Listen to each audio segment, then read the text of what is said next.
एक बार गौतम बुद्ध एक गांव में उपदेश दे रहे थे। उन्होंने कहा, हर किसी को धरती माता की तरह सहनशील और क्षमाशील होना चाहिए। क्रोध ऐसी आग है जिसमें क्रोध करने वाला दूसरों को जलाएगा और खुद भी जल जाएगा। उस सभा में सभी बुद्ध की वाणी शांति से सुन रहे थे, लेकिन वहाँ स्वभाव से ही अति क्रोधित एक ऐसा व्यक्ति बैठा हुआ था जिसे ये सारी बातें बेतुकी लग रही थी। वह कुछ देर में यह सब सुनता रहा, फिर अचानक ही आग बबूला होकर बोलने लगा। तुम पाखंडी हो, बड़ी बड़ी बातें करना यही तुम्हारा पेशा है। तुम लोगों को भ्रमित कर रहे हो। तुम्हारी ये बातें आज के समय में कोई मायने नहीं रखती। ऐसे कटु वचनों को सुनकर भी बुद्ध शांत रहे और उस व्यक्ति की बातों से ना तो वह दुखी हुए और ना ही कोई प्रतिक्रिया दी। यह सब देखकर वह व्यक्ति और क्रोधित हो गया।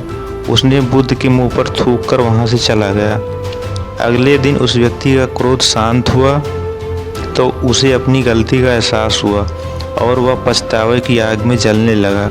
वह गौतम बुद्ध को ढूंढते ढूंढते उसी स्थान पर पहुंचा, पर बुद्ध कहाँ मिलते।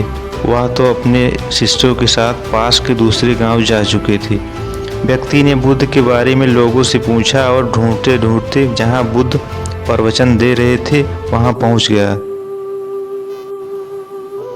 उन्हें देखते ही वह उनके चरणों में गिर पड़ा और बोला, मुझे क्षमा कीजिए प्रभु।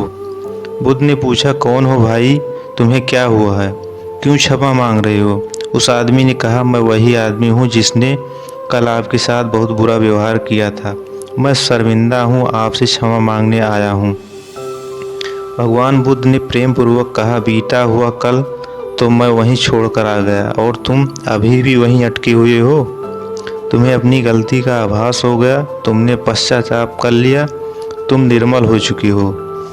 अब तुम आज में प्रवेश करो।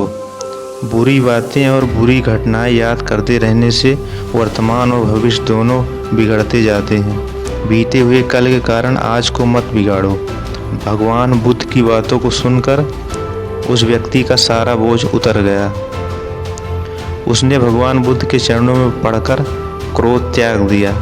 बहुत बार हम भूत में की गई किसी गलती के बारे में सोच सोचकर बार बार दुखी होते हैं और खुद को कोसते हैं। हमें ऐसा कभी भी नहीं करना चाहिए। गलती का बोध हो जाने पर हमें उसे कभी ना दोहराने का संकल्प लेना चाहिए और एक पॉजिटिव ऊर्जा के साथ वर्तमान को सुदृढ़ बनाना चाहिए। आप दुखों को गिनने बैठ जाओगे, जाहिर है खुशियों की गिनती भूल जाओगे। जिंदगी के किसी भी दिन को कोसना नहीं चाहिए, क्योंकि अच्छा दिन खुशी देता है और बुरा दिन अनुभव। एक सफल जिंदगी के लिए दोनों जरूरी है। निंदा उसी की होती है जो जिंदा है, मरने के बाद तो सिर्फ तारीफ होती है। बुरा वक्त रुलाता है मगर बहुत कुछ सिखा कर जाता है। दूसरों की नज़रों में अच्छा बनने से अच्छा है खुद की नज़रों में अच्छा बने। खुद की पहचान खुद को पहचान लेने के बाद बनती है। ज़िंदगी बदलने के लिए लड़ना पड़ता है और आसान करने के लिए समझना पड़ता है। लंबा धागा और लंबी जुबान केवल समस्याएं देते हैं, इसीलिए धागे को लपेट कर जुबान को समेट कर रखना चाहिए।